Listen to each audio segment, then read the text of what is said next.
आप देख रहे हैं न्यूज नाउ 24/7। ताज़ा खबरों के लिए हमारे साथ बने रहें। कांग्रेस नेता पवन खेड़ा ने बढ़ती महंगाई और एलपीजी सिलेंडर की कीमतों को लेकर केंद्र सरकार पर निशाना साधा। उन्होंने दावा किया कि साल 2014 में घरेलू एलपीजी सिलेंडर की कीमत लगभग 414 रुपए थी, जो अब बढ़कर 915 रुपए तक पहुंच गई है। पवन खेड़ा ने कहा कि ये करीब 121% की बढ़ोतरी है, जिसका सीधा असर आम जनता की जेब पर पड़ रहा है। उन्होंने आरोप लगाया कि मौजूदा हालात में कमर्शियल गैस सिलेंडर ब्लैक में बेचे जा रहे हैं और बढ़ती लागत के कारण बाहर खाने पीने की चीजों के दाम भी लगातार बढ़ रहे हैं। कांग्रेस नेता ने कहा कि दूध, ब्रेड और रोजमर्रा की जरूरी वस्तुओं की कीमतों में भी बढ़ोतरी हुई है, जिससे मध्यम वर्ग और गरीब परिवारों पर अतिरिक्त बोझ पड़ा है। पवन खेड़ा ने भारतीय रुपये की गिरती कीमत का मुद्दा भी उठाया। उन्होंने कहा कि रुपया कमजोर होकर 97 के स्तर तक पहुंच गया है, जो अर्थव्यवस्था की स्थिति को लेकर गंभीर सवाल खड़े करता है। कांग्रेस नेता ने आरोप लगाया कि सरकार महंगाई और आर्थिक चुनौतियों पर जवाब देने के बजाय केवल भविष्य के बड़े वादे कर रही है।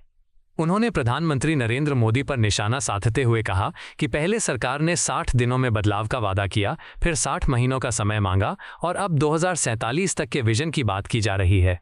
पवन खेड़ा ने कहा कि सरकार भविष्य के सपने दिखा रही है, लेकिन वर्तमान आर्थिक आंकड़ों और चुनौतियों पर स्पष्ट जवाब नहीं दे रही। कांग्रेस नेता ने कहा कि बढ़ती महंगाई, ईंधन की कीमतें और गिरती क्रय शक्ति जैसे मुद्दे आज आम लोगों की सबसे बड़ी चिंता बन चुके हैं। उन्होंने केंद्र सरकार से महंगाई पर नियंत्रण और जनता को राहत देने के लिए ठोस कदम उठाने की मांग की। 2014 में एलपीजी सिलेंडर की क्या कीमत थी? 414 रुपए। आप में से सब लोग उस वक्त पत्रकार थे, आपको मालूम है उस वक्त क्या कीमत थी।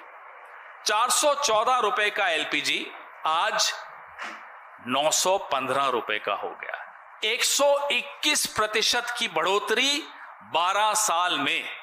121% hike on the price of LPG cylinder, domestic cylinder, from 414 rupees to 915 rupees in 12 years. क्यों? तब कौन सा स्ट्रेट ऑफ हॉर्मुज बंद था कि आप बढ़ाते गए। हम बार बार कहते हैं साहब किस्तों में आप क्यों मारते हो? मार दीजिए ना एक ही बार। डेथ बाय 1000 कट्स, काटते रहोगे हमारे शरीर को। कितना काटोगे? खून निकल गया फिर भी काट रहे हो, क्यों? आज ये हालत है। कमर्शियल सिलेंडर ब्लैक में बिक रहा है। आप रेस्टोरेंट्स में जाइए, होटल्स में जाइए, सब जगह कीमतें बढ़ी हुई मिलेंगी आपको। दूध की कीमत, हर घर में जिस चीज की आवश्यकता होती है उसकी कीमत बढ़ाई। बहाने की इंतजार कर रहे थे कि बहाना मिले और कीमतें बढ़ाएं। ब्रेड की कीमत 1 महीने में 5 रुपए बढ़ा दी। ये क्यों हो रहा है? ये सवाल पूछना जरूरी है और बार बार पूछना जरूरी है।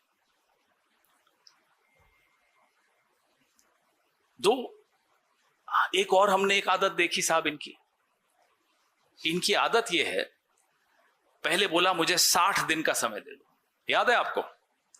फिर कहा मुझे 60 महीने का समय दे दो। अब कहते हैं 2047 तक का समय दे दो। अब 2047 में तो हम कहां होंगे, आप कहां होंगे, वो कहां होंगे, हमें नहीं मालूम। लेकिन गोल पोस्ट बदल दिया। अब सीधा 2047 का आप सब्जबाग दिखाते हो। बिलियन, ट्रिलियन, पता नहीं कौन कौन से आंकड़े देते हो। अब ये नहीं बता रहे कि वर्ल्ड बैंक और आईएमएफ के प्रोजेक्शंस अब क्या हैं हमारे देश की अर्थव्यवस्था के बारे में।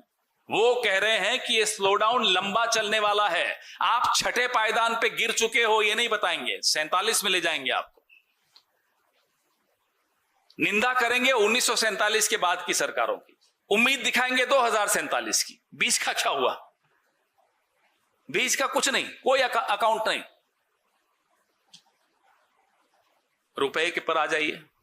रुपए की हालत जब डॉलर के मुकाबले 60 रुपए कीमत थी, तब जो सबसे ज्यादा हाहाकार मचाते थे आज वो देश के प्रधानमंत्री।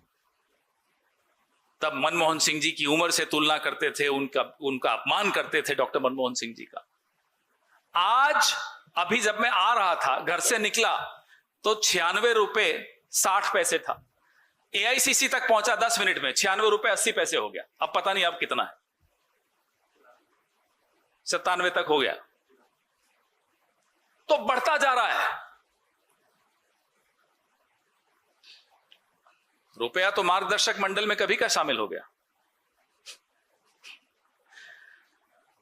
अब इसके लिए भी कहते हैं ग्लोबल फैक्टर। कुछ हद तक ग्लोबल फैक्टर मान लेते हैं। आपकी अर्थव्यवस्था में, जिसको अंग्रेजी में कहते हैं रेजिलियंस, क्षमता, झटकों को झेलने की क्षमता, वो कहां है? 2008 याद कीजिए, लेहमैन ब्रदर्स का क्राइसिस हुआ था, हाउसिंग बबल बर्स्ट हुआ अमेरिका में। डॉक्टर मनमोहन सिंह प्रधानमंत्री थे, मॉन्टेक सिंह आलूवालिया प्लानिंग कमीशन में थे, रघुराम राजन जी थे, अर्थशास्त्री थे हमारी सरकार में। आज की अनर्थशास्त्रियों पर फिर बात करूंगा थोड़ी देर में। 2008 के ग्लोबल क्राइसिस में भी भारत की अर्थव्यवस्था पर ज्यादा असर नहीं पड़ने दिया। शॉक अब्जॉर्बर्स मजबूत थे, रेजिलियंस था इकोनॉमी में। There was an resilience in our economy. Our shock absorbers were strong and steady. Therefore, the impact of the Lehman Brothers collapse, the crisis, the housing bubble collapse of the US was not felt in India. यहां सब थोड़ा सा कहीं कोई छींक देता है बाहर, अरे ग्लोबल फैक्टर हो गए साहब, ग्लोबल फैक्टर हो गए। और ग्लोबल फैक्टर भी जब होते हैं, आप हाथ यूं खोल कर इजराइल को गले लगा रहे हैं। क्यों साहब? जब दुनिया यूनिपोलर थी कुछ वक्त तक के लिए, तब आप जो निर्णय लेते हो समझ में आता है। अब जब दुनिया यूनिपोलर नहीं दिख रही, या तो बाइपोलैरिटी की तरफ जा रही है या मल्टीपोलैरिटी की तरफ जा रही है, आप चले जा रहे हैं अमेरिका के साथ डील साइन कर रहे हैं, अजीब सी अनोखी सी डील साइन कर रहे हैं। क्यों? क्या मजबूरी है आपकी? क्या दबाव है आप पर? आपको यह वीडियो पसंद आया हो तो इसे लाइक करें, हमारे चैनल को सब्सक्राइब करें।